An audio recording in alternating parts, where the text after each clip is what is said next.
नमस्कार दोस्तों, आप सभी का BK स्टडी TAT में स्वागत है। आज की इस वीडियो में हम लोग कक्षा 6 चैप्टर नंबर 7 हमारा देश भारत के बारे में हम लोग जानेंगे। दोस्तों, आप सभी को गुरु पूर्णिमा की हार्दिक शुभकामनाएं। आज गुरु पूर्णिमा है। चलिए लाइन बाय लाइन हम लोग पढ़ते हैं। भारत एक बहुत बड़े भौगोलिक विस्तार वाला देश है। उत्तर में यह हिमालय के ऊंचे शिखरों से घिरा है, पश्चिम में अरब सागर, पूर्व में बंगाल की खाड़ी तथा दक्षिण में हिंद महासागर भारतीय प्रायद्वीप के तटों पर लहराते हैं। भारत का क्षेत्रफल 32.8 लाख वर्ग किलोमीटर है। उत्तर में कश्मीर से लेकर दक्षिण में कन्याकुमारी तक इसका विस्तार 3200 किलोमीटर है तथा पूर्व में अरुणाचल प्रदेश से लेकर पश्चिम में कच्छ तक इसका विस्तार 2900 किलोमीटर तक है। ऊंचे ऊंचे पर्वत, भारतीय मरुस्थल, उत्तरी मैदान, आसमान पठारी सतह, तटीय भाग एवं द्वीप समूह स्थलों की विभिन्नता को दर्शाते हैं। यहाँ जलवायु, वनस्पति एवं वन्य जीवों के साथ साथ भाषा एवं संस्कृति में भी बहुत भिन्नता है।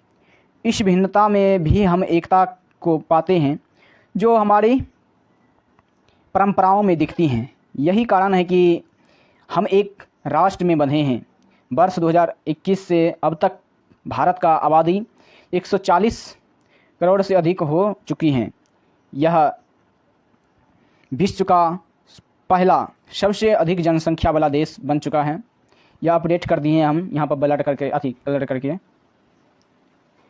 अब स्थिति के बारे में हम लोग जानते हैं। इससे पहले हम इस बॉक्स वाले भाग को देख लेते हैं थोड़ा। प्रायद्वीप स्थल का वह भाग है जो 3 तरफ से जल से घिरा होता है, उसे हम प्रायद्वीप कहते हैं। प्रायद्वीप का डिफिनेशन यहाँ से निकल के आ रहा है, आप इसे अपने कलम कॉपी में नोट कर सकते हैं। चलिए दोस्तों, नेक्स्ट टॉपिक स्टार्ट हो रहा है। स्थिति के बारे में हम लोग जानते हैं कि भारत की स्थिति क्या है। भारतीय उत्तरी गोलार्ध में स्थित है। कर्क रेखा 23.5 डिग्री उत्तर देश के लगभग मध्य भाग से होकर गुजरती हैं, जो कि चित्र संख्या 7.2 में दिखाया गया है। दक्षिण से उत्तर की ओर भारत की मुख्य भूमि का विस्तार 8 डिग्री 4 मिनट उत्तर तथा 37 डिग्री 6 मिनट उत्तर अक्षांशों के बीच है। पश्चिम से लेकर पूर्व तक भारत का विस्तार 68 डिग्री 7 मिनट पूर्व तथा 97 डिग्री 25 मिनट पूर्व देशांतर के बीच स्थित है। अगर हम विश्व की पूर्वी एवं पश्चिमी गोलार्ध में बांटते हैं तो भारत की स्थिति किस गोलार्ध में होगी, इसको आपको कमेंट बॉक्स में जवाब देना है। बहुत बड़े देशांतरी विस्तार लगभग 29 डिग्री के कारण यहाँ के 2 छोर पर स्थित स्थानों के स्थानीय समय में बहुत अधिक अंतर हो सकता है। इस तरह की दूरी पर स्थित 2 स्थानों के बीच समान यानी समय का अंतर लगभग 2 घंटे का होगा। जैसा कि आपने पहले पढ़ा है कि प्रत्येक 1 डिग्री के लिए स्थानीय समय में 4 मिनट का अंतर होता है। तो पश्चिम में गुजरात की अपेक्षा पूर्व के अरुणाचल प्रदेश में सूर्योदय लगभग 2 घंटा पहले होता है। आप पढ़ चुके हैं कि 82.5 डिग्री पूर्वी देशांतर के स्थानीय समय को भारत का मानक समय यानी इंडियन स्टैंडर्ड टाइम क्यों माना गया है। इस याम्योत्तर को भारत का मानक याम्योत्तर भी कहा जाता है। चलिए दोस्तों, इस डब्बा वाले भाग को देख लेते हैं। इस डब्बा वाले भाग में क्या आप जानते हैं।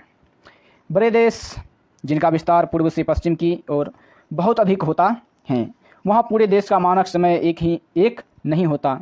संयुक्त राज्य अमेरिका में 7 एवं कनाडा में 6 मानक समय हैं। क्या आपको पता है कि रूस में कितने मानक समय हैं? तो यस, 11 मानक समय हैं। तो आप बता सकते हैं कि रूस में 11 मानक समय रेखा हैं। चलिए दोस्तों, नेक्स्ट टॉपिक, भारत के पड़ोसी देश के बारे में हम लोग को जानने का अवसर मिला है। तो चलिए देखते हैं। 7 देशों की स्थलीय सीमाएं इसकी सीमा से जुड़ी हैं। चित्र संख्या 7.1 में इन देशों के नाम का पता लगाइए। तो चलिए चित्र के अनुसार देख लेते हैं कौन कौन सा देश है। पाकिस्तान, अफगानिस्तान, चीन, जो कि अब तिब्बत भी चीन का हिस्सा हो गया है, नेपाल, भूटान, बांग्लादेश, म्यांमार। नीचे तो टच नहीं हो रहा है, वैसे श्रीलंका भी पड़ोसी देश के रूप में आता है। आगे देखते हैं। यह भारत का राज्य है। जून 2014 में तेलंगाना भारत का 29वां राज्य बना, जो कि तेलंगाना कहाँ पे स्थित है, तो यहाँ ये हो गया तेलंगाना। 2014 में इसका गठन किया गया है। आगे देखते हैं, इनमें से कौन से देश जिनकी सीमाएं समुद्र से नहीं जुड़ी हैं। दक्षिण में समुद्र में स्थित 2 द्वीप श्रीलंका तथा मालदीव हमारे पड़ोसी हैं। पाक जल संधि भारत को श्रीलंका से अलग करती हैं। चलिए दोस्तों, नेक्स्ट टॉपिक स्टार्ट हो चुका है। राजनीतिक एवं प्रशासनिक विभाजन को देखते हैं। भारत एक विशाल देश है। प्रशासनिक क्रियाकलापों के लिए देश को 28 राज्य एवं 8 केंद्र शासित प्रदेशों में विभाजित किया गया है, अनिवार्य गया है। दिल्ली भारत की राजधानी है। राज्यों का निर्माण मुख्यतः भाषाओं के आधार पर हुआ है। क्षेत्रफल की दृष्टि से सबसे बड़ा राज्य राजस्थान तथा सबसे छोटा राज्य गोवा है। राज्यों को जिलों में बांटा गया है।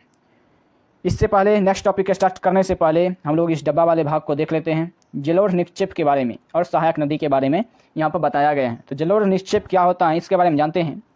ये नदियों के द्वारा लाई गई बहुत महीन मिट्टी होती हैं तथा नदी बेसिन में निक्षेपित कर दी जाती हैं। अब सहायक नदी क्या होते हैं, इसके बारे में हम लोग जानते हैं। एक नदी या सरिता जो कि मुख्य नदी में किसी भी तरफ से आकर मिलती हैं तथा अपने जल को मुख्य नदी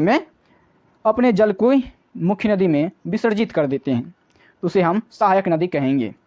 चलिए आगे भी वाले डब्बा भी पढ़ लेते हैं, उसके बाद पैराग्राफ स्टार्ट करेंगे। गंगा एवं ब्रह्मपुत्र नदियाँ विश्व के सबसे बड़े डेल्टा का निर्माण करती हैं, जिसे सुंदरबन डेल्टा कहा जाता है। इस डेल्टा की आकृति त्रिभुजाकार है। डेल्टा स्थल का वह भाग है जो नदी के मुहाने पर बनाया जाता है। जहाँ नदियाँ समुद्र में प्रवेश करती हैं, उस जगह को नदी का मुहाना कहा जाता है। चलिए दोस्तों, आगे पैराग्राफ स्टार्ट करते हैं। भौतिक विभाजन के बारे में हम लोग जानते हैं। भारत की भौतिक विभाजन के बारे में, भारत में पाई जाने वाली भौतिक आकृतियाँ विभिन्न प्रकार की हैं, जैसे पर्वत, पठार, मैदान, तट तथा द्वीप समूह। उत्तर में बर्फ से ढका हिमालय संतरी का कार्य करता है। हिम प्लस आलय का मतलब होता है बर्फ का घर। हिमालय पर्वत को 3 मुख्य समांतर श्रृंखलाएं में बांटा जाता है। सबसे उत्तर में स्थित श्रृंखला को बृहत हिमालय या हिमाद्री कहते हैं। इसी श्रृंखला में विश्व की सबसे ऊंची शिखर है मध्य हिमालय या हिमाचल। हिमाद्री के दक्षिण में स्थित बहुत से लोकप्रिय पहाड़ी स्थान यहाँ स्थित हैं। 5 पहाड़ी स्थानों के नाम का पता लगाइए, यह आपका कार्य हुआ।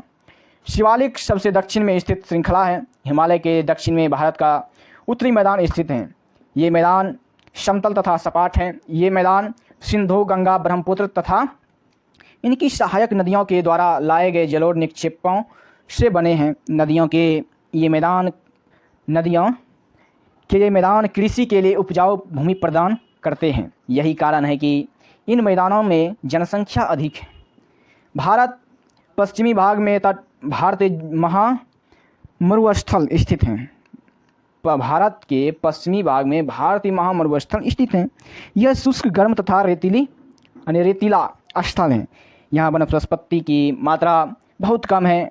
उत्तरी मैदानों के प्रायद्वीप पठार स्थित हैं। इसकी आकृति त्रिभुजाकार है। इसका धरातल काफ़ी ऊंचा नीचा है।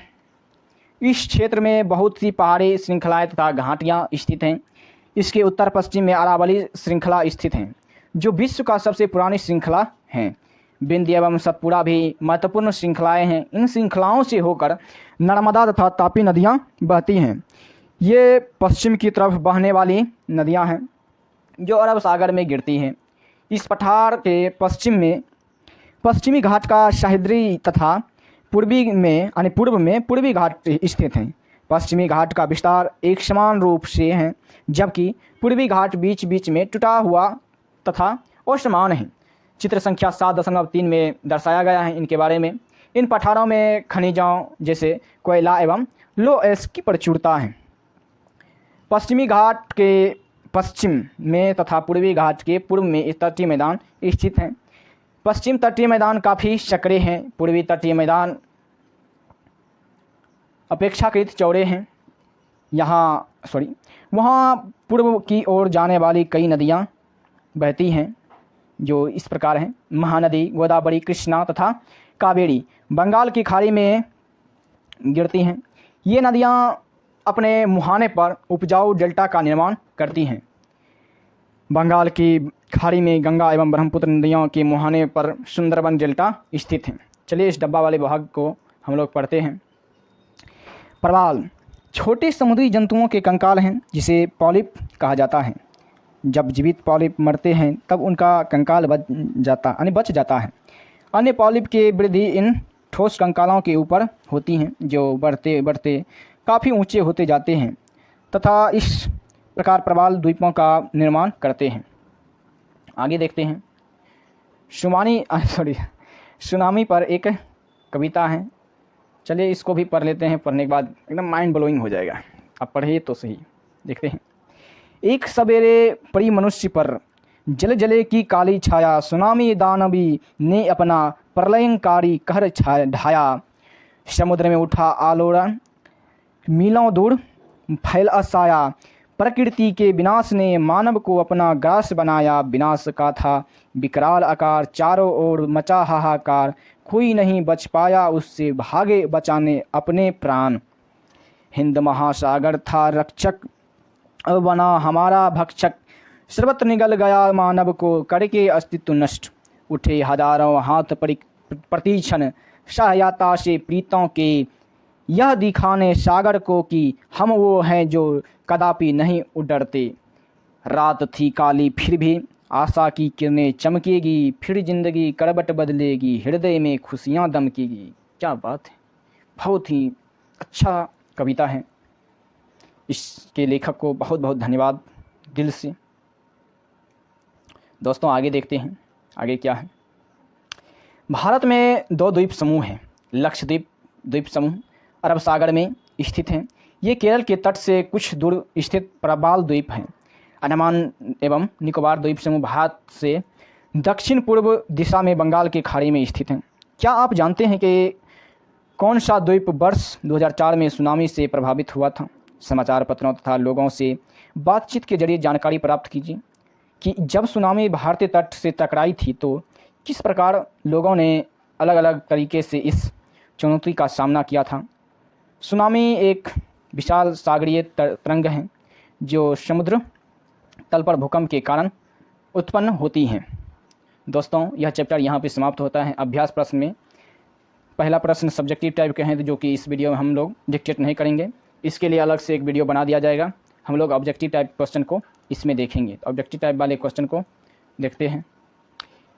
हिमालय के सबसे दक्षिणी भाग को क्या कहा जाता है? तो शिवालिक। हिमालय के सबसे दक्षिणी भाग को क्या कहा जाता है? तो शिवालिक। सह्याद्री का अन्य किस नाम से जाना जाता है? यानी सह्याद्री को अन्य और किस नाम से जानते हैं? तो पश्चिमी घाट के नाम से जानते हैं। पाक जल संधि किन 2 देशों के बीच स्थित है? तो भारत और श्रीलंका। पाक जल संधि किन 2 देशों के बीच स्थित है? तो भारत और श्रीलंका के बीच स्थित है। आगे देखते हैं। अरब सागर में स्थित भारतीय द्वीप समूह कौन से हैं? तो लक्षद्वीप। अरब सागर में स्थित भारतीय द्वीप समूह कौन से हैं? तो लक्षद्वीप। बंगाल की खाड़ी में अंडमान एवं निकोबार द्वीप समूह हैं। भारत की सबसे पुरानी पर्वत श्रृंखला कौन सी है? तो अरावली। भारत की सबसे पुरानी पर्वत श्रृंखला कौन सी है? तो अरावली है। चलिए दोस्तों खाली स्थान को भरे वाला प्रश्न को भी देख लेते हैं। यह भी एक तरह से ऑब्जेक्टिव टाइप का ही क्वेश्चन माना जाता है भी। भारत का क्षेत्रफल 32.8 लाख स्क्वायर किलोमीटर है। 8 लाख स्क्वायर है। भारत का क्षेत्रफल 32.8 वर्ग किलोमीटर है। महान हिमालय को हिमाद्री के नाम से जाना जाता है। तो यहाँ पे हिमाद्री भराएगा। भारत हिमालय को महान हिमालय को हिमाद्री के नाम से जाना जाता है। यहाँ पे हिमाद्री भराएगा। क्षेत्रफल की दृष्टि से डैश भारत का सबसे बड़ा राज्य है? तो राजस्थान। क्षेत्रफल की दृष्टि से डैश भारत का सबसे बड़ा राज्य है? तो राजस्थान है। नर्मदा नदी डैश सागर में गिरती हैं? तो अरब सागर में गिरती हैं। नर्मदा नदी किस सागर में गिरती हैं? तो अरब सागर में गिरती हैं। डैश भारत के लगभग मध्य भाग से होकर गुजरती हैं? तो कर्क रेखा भारत के लगभग मध्य से होकर गुजरते हैं। चलिए दोस्तों आगे देखते हैं। दोस्तों यह चैप्टर समाप्त हो गया है। नेक्स्ट चैप्टर स्टार्ट करते हैं। इससे पहले आप सभी से आग्रह है कि जो चैनल को सब्सक्राइब नहीं किए हैं वो सभी चैनल को सब्सक्राइब करें, वीडियो को लाइक करें और वीडियो को अपने दोस्तों के साथ शेयर करें। अगर कोई सुझाव देना चाहते हैं तो आपके लिए कमेंट बॉक्स ओपन है, आप कमेंट कर सकते हैं। चलिए दोस्तों आगे देखते हैं। चैप्टर नंबर 8 भारत की जलवायु, वनस्पति तथा वन्य प्राणी के बारे में हम लोग जानेंगे। चलिए बिना समय गंवाते हुए अपना चैप्टर स्टार्ट करते हैं। आप मौसम के बारे में प्रतिदिन समाचार पत्रों में पढ़ते हैं तथा टेलीविज़न पर देखते हैं अथवा दूसरों को इस संबंध में बातें करते हुए सुनते भी हैं। आप जानते हैं कि मौसम वायुमंडल में दिन प्रतिदिन होने वाला परिवर्तन है। इसमें तापमान, वर्षा तथा सूर्य का विकिरण इत्यादि शामिल हैं। उदाहरण के लिए मौसम कभी गर्म या कभी ठंडा होता है, कभी कभी आसमान में बादल छा जाते हैं तो कभी वर्षा होती है। आप ध्यान दिया होगा कि जब बहुत दिनों तक मौसम गर्म रहता है तब आपको उन्हीं वस्त्रों की आवश्यकता नहीं पड़ती है। आप खाने पीने में ठंडे पदार्थों को पसंद करते हैं। इसके विपरीत ऐसे भी दिन होते हैं जब आपको उन्हीं वस्त्रों के बिना ठंडा लगती है। ठंडी और तेज़ हवाएं चलती हैं। इन दिनों में आप गर्म चीज़ें खाना पसंद करेंगे। आगे देखते हैं। सामान्यतः भारत में प्रमुख मौसम होते हैं, तो देखते हैं भारत में कौन कौन से। दिसंबर से फरवरी तक ठंड मौसम यानी सर्दी होती है। मार्च से मई तक गर्मी होती है। जून से सितंबर तक दक्षिण पश्चिम मानसून का मौसम यानी वर्षा। अक्टूबर से नवंबर में मानसून के लौटने का मौसम यानी शरद ऋतु होती है। सभी ऋतु के बारे में हम लोग जानते हैं। चलिए दोस्तों, तो पहले शीत ऋतु के बारे में हम लोग जानते हैं। ठंडे मौसम में सूर्य की सीधी किरणें नहीं पड़ती हैं, जिसके परिणाम स्वरूप उत्तर भारत का तापमान कम हो जाता है। ग्रीष्म ऋतु के बारे में देखते हैं। गर्मी के मौसम में सूर्य की किरणें अधिकतर सीधी पड़ती हैं, तापमान बहुत अधिक हो जाता है। दिन के समय गर्म एवं शुष्क पवन बहती हैं, जिसे लू कहा जाता है। तो लू की परिभाषा यहाँ से निकल कर आ रहे हैं, तो आप इसे देख सकते हैं। चलिए दोस्तों, नेक्स्ट टॉपिक स्टार्ट करने से पहले इस डब्बे वाले भाग को हम लोग पढ़ लेते हैं। आओ खेलें। ये खेल हैं। चलिए खेल करके अपना मनोरंजन भी कर लेते हैं। इतना देर तक बने रहने में के लिए बहुत बहुत धन्यवाद। कुछ देख लेते हैं। खेल हैं।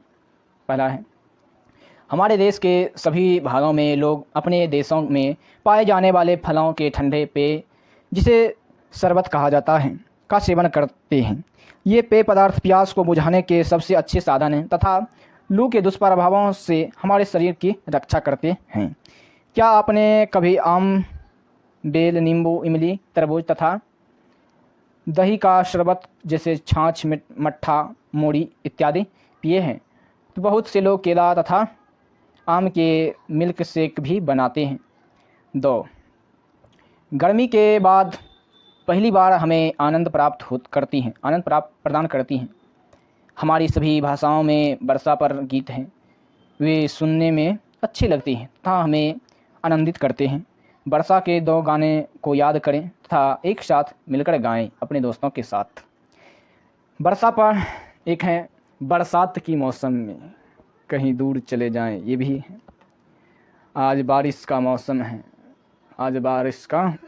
है, यह भी एक गाना ही है। वर्षा पे 2 गाना हो गया। आप दोस्तों के साथ गा सकते हैं इस गाने को। वर्षा पर 5 कविताएं को इकट्ठा करें या लिखें। विभिन्न भाषाओं में वर्षा के नामों की जानकारी अपने मित्रों यानी पड़ोसियों तथा परिवार के अन्य सदस्यों से प्राप्त करें। उदाहरण के लिए हिंदी में वर्षा कहते हैं, उर्दू में बारिश, मराठी में पाउश, बंगाली में वारसा कहते हैं। दोस्तों आगे नेक्स्ट टॉपिक स्टार्ट करते हैं। नेक्स्ट टॉपिक है दक्षिण पश्चिम मानसून या वर्षा के मौसम के बारे में हम लोग पढ़ते हैं। यह मानसून के आने तथा आगे बढ़ने का मौसम है। इस समय पवन बंगाल की खाड़ी तथा अरब सागर से स्थल की ओर बहती हैं। वे अपने साथ नमी भी लाती हैं। जब ये पवन पहाड़ों से टकराती हैं तब वर्षा होती है। नेक्स्ट टॉपिक है मानसून के लौटने का मौसम या शरद ऋतु के बारे में। इस समय पवन स्थल भागों से लौटकर बंगाल की खाड़ी की ओर बहती हैं। यह मानसून के लौटने का समय होता है। भारत के दक्षिणी भागों विशेषकर तमिलनाडु तक आंध्र प्रदेश में इस मौसम में वर्षा होती है। किसी स्थान पर अनेक वर्षों में मापी गई मौसम की औसत दशा को जलवायु कहते हैं। किसी स्थान पर अनेक वर्षों में मापी गई मौसम की औसत दशा को जलवायु कहते हैं। तो जलवायु की डिफिनेशन यहाँ से भी निकल के आ रही है। भारत की जलवायु मोटे तौर पर मानसूनी जलवायु कहा जाता है। मानसून शब्द अरबी भाषा के मौसी से लिया गया है, जिसका अर्थ होता है मौसम। भारत की स्थिति उष्णकटिबंधीय यानी उष्णकटिबंध में होने के कारण अधिकतर वर्षा मानसूनी पवन से होती है। भारत में कृषि वर्षा पर निर्भर है। भारत में कृषि जो है वर्षा पर अधिक निर्भर है। अच्छे मानसून का मतलब है पर्याप्त वर्षा तथा प्रचुर मात्रा में फसलों का उत्पादन। आगे देखते हैं, किसी स्थान की जलवायु उसकी स्थिति, ऊंचाई, समुद्र से दूरी तथा ऊंचावच पर निर्भर करती है। इसलिए हमें भारत की जलवायु में क्षेत्रीय विभिन्नता का अनुभव होता है। राजस्थान के मरुस्थल में स्थित जैसलमेर तथा बीकानेर बहुत गर्म स्थान हैं, जबकि जम्मू तथा कश्मीर के द्रास एवं कारगिल में बर्फीली ठंड पड़ती है। तटीय क्षेत्र जैसे मुंबई तथा कोलकाता की जलवायु मध्यम है। वे ना ही अधिक गर्म है और ना ही अधिक ठंडे हैं, आर्द्र हैं। विश्व में सबसे अधिक वर्षा मेघालय में स्थित मौसिनराम में होती है, जबकि किसी किसी वर्ष राजस्थान के जैसलमेर में वर्षा होती ही नहीं है। वाह, ये क्या है, इतना दर्दनाक बात। जब वर्षा नहीं होगा तो अब भारत में कृषि वर्षा पर ही निर्भर है, बहुत और मरुस्थल वाला एरिया है। चलिए आगे नेक्स्ट टॉपिक स्टार्ट करते हैं, प्राकृतिक वनस्पति के बारे में। हम अपने चारों तरफ विभिन्न प्रकार का पादप जीवन देखते हैं। हरे घास वाले मैदान में खेलना कितना अच्छा लगता है। कुछ पौधे छोटे होते हैं जिन्हें झाड़ी कहा जाता है, जैसे कैक्टस तथा फूलों वाले पौधे इत्यादि। इसके अतिरिक्त बहुत से लंबे वृक्ष होते हैं, उनमें से कुछ में बहुत शाखाएं तथा पत्तियां होती हैं, जैसे नीम, आम। तो कुछ वृक्ष ऐसे होते हैं जिनमें पत्तियों की मात्रा बहुत कम होती है, जैसे नारियल, घास, झाड़ियाँ तथा पौधों जैसे बिना मनुष्य की सहायता से उपजते हैं, उन्हें प्राकृतिक वनस्पति कहा जाता है। क्या आप कभी यह नहीं सोचते हैं कि ये एक दूसरे से किस प्रकार भिन्न हैं? अलग अलग जलवायु में अलग अलग प्रकार की वनस्पतियाँ पाई जाती हैं। इनमें वर्षा की मात्रा सबसे महत्वपूर्ण होती है। जलवायु की विभिन्नता के कारण भारत में अलग अलग तरह की वनस्पतियाँ पाई जाती हैं। नेक्स्ट टॉपिक स्टार्ट करते हैं, हमें वनों की आवश्यकता क्यों है, इसके बारे में देखते हैं। वन हमारे लिए बहुत ही लाभदायक हैं। ये विभिन्न कार्य करते हैं। पेड़ पौधे ऑक्सीजन छोड़ते हैं, जिसे हम सांस के रूप में लेते हैं तथा कार्बन डाइऑक्साइड को ग्रहण करते हैं। पेड़ पौधों की जड़ें मिट्टी को बांध कर रखती हैं तथा इस प्रकार वे मिट्टी अपरदन को रोकते हैं। वनों से हमें ईंधन, लकड़ी, चारा, जड़ी बूटियाँ, लाख, शहद, गोंद इत्यादि प्राप्त होते हैं। वन वन्य जीवों से प्राकृतिक निवास हैं। पेड़ों के अंधाधुंध कटाई के कारण भारी मात्रा में प्राकृतिक वनस्पतियाँ समाप्त हो गई हैं। हमें अधिक पौधे लगाने चाहिए। जो पेड़ बचे हैं उनकी रक्षा करनी चाहिए एवं लोगों को पेड़ों के महत्व के बारे में बताना चाहिए। हम लोग कुछ खास आयोजन जैसे वन महोत्सव मनाकर अधिक से अधिक लोगों को इस प्रयास में शामिल कर सकते हैं तथा पृथ्वी को हरा भरा रख सकते हैं। नेक्स्ट पेज देखते हैं। वन्य प्राणी के बारे में हम लोग जानते हैं। वन विभिन्न प्रकार के वन्य जीवों का निवास स्थान होता है, जैसे चिड़ियाँ, ये सब का वन्य नेचुरल हैबिटेट तो वही हुए हैं, वन ही हैं। वनों में जंतुओं की हजारों प्रजातियां तथा बड़ी संख्या में विभिन्न प्रकार के सरीसृपों, उभयचरों, पक्षियों, स्तनधारियों, कीटों तथा कृमियों का निवास स्थान होते हैं। बाघ हमारा राष्ट्रीय पशु है। यह देश के विभिन्न भागों में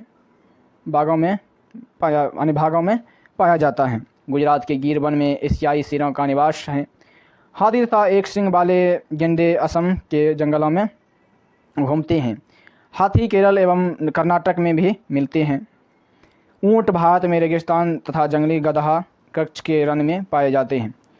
जंगली बकरी, हिरण, तेंदुआ, भालू इत्यादि हिमालय के क्षेत्र में पाए जाते हैं। इनके अतिरिक्त बहुत से दूसरे जानवर जैसे बंदर, सियार, भेड़िया, नीलगाय, चीतल इत्यादि भी हमारे देश में पाए जाते हैं।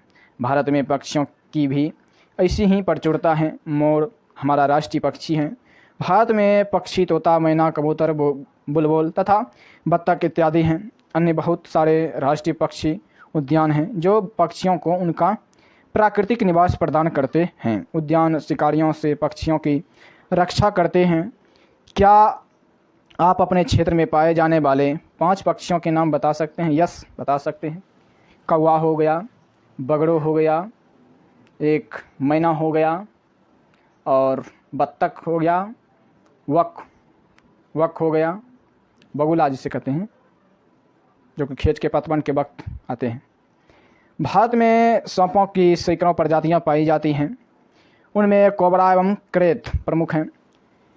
वनों के कटने तथा जानवरों के शिकार के कारण भारत में पाए जाने वाले वन्यजीवों की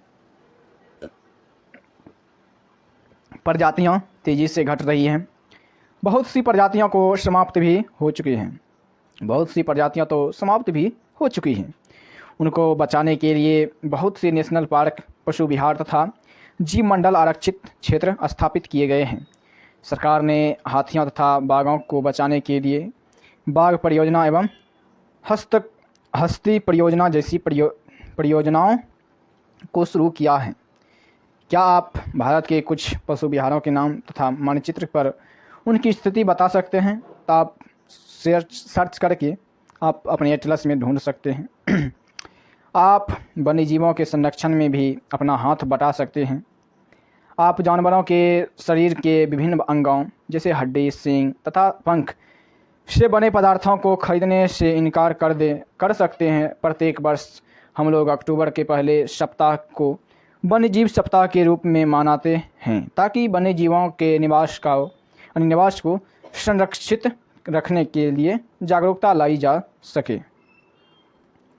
आगे देखते हैं प्रवासी पक्षी के बारे में कुछ पॉइंट्स हैं, इसको देख लेते हैं। कुछ पक्षी पिनटेल, बत्तख, कार्लियू, फ्लेमिंगो, ऑपरेसे, लिटिल स्टिंट प्रत्येक वर्ष सर्दी के मौसम में हमारे देश आते हैं। सबसे छोटी लिटिल स्टिंट जिसका वजन लगभग 15 ग्राम होता है, आर्कटिक प्रदेश से 8000 किलोमीटर की दूरी तय करके भारत आती हैं। आगे देखते हैं।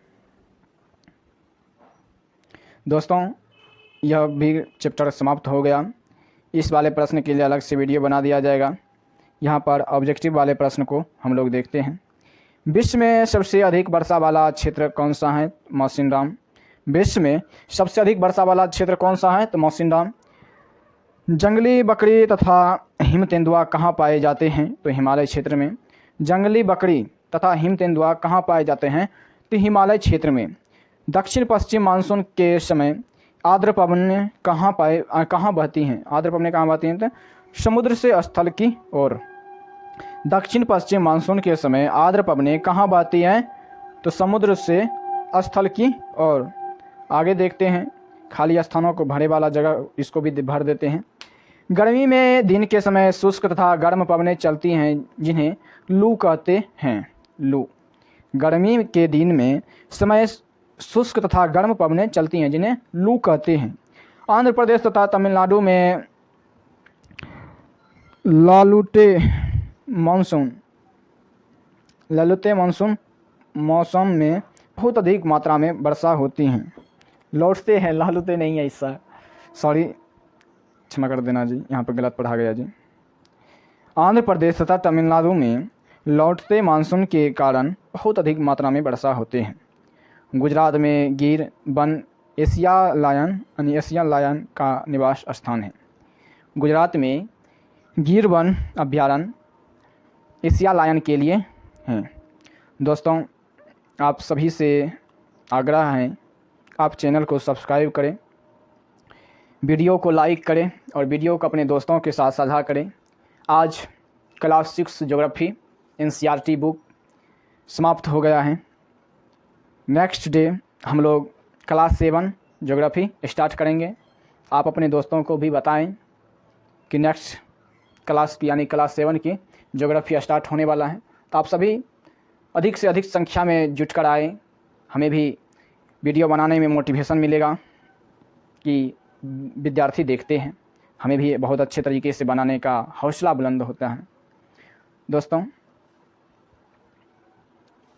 यहाँ तक समाप्त हो गया है, देख सकते हैं आगे। यहाँ पर हैं भारत के राज्य और केंद्र शासित प्रदेश। हम कुछ देर के लिए यहाँ पर रुके हुए हैं, आप वीडियो को पॉज करके आप पढ़ सकते हो। वैसे आप सबको तो याद ही होगा, यह तो लगभग दूसरा तीसरा की कहानी, दूसरा तीसरा क्लास में ही याद हो जाता है।